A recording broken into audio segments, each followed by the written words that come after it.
Атақты француз адвокаты Пьер Антуан Берие қартайған шағында кедейлік қамытын киеді. Әл аузында жатқанда қарт адвокаттың жағдайын сұрап, бірнеше жас адвокат үйіне барады. Олардың бірі: «Құрметті адвокат мырза, уақытында дүркіредіңіз, атыңыздан ат үркетін адвокат болдыңыз, аяғыңыздың астында байлық шашылып жатты. Қартайғанда бақуат өмір сүру үшін неге алмадыңыз?» дейді. Сонда Антуан Берие: «Ол байлықты алу үшін эйілуім керек еді» деп жауап береді. Түсінген адамға Бериенің бас тартқан дүниесі тек мал-мүлік емес болатын. Иілу деген әділеттен, тазалықтан, адамгершілік пен жанашырлықтан бас тартып ымыраға келу деген сөз.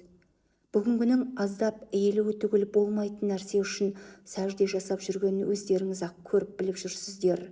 Бүгінгі күні өз елімізде Антуан Берие сияқты ар алдында биік тұрған тұлғалар болса, белгілей кетіңіздер, біле жүрейік.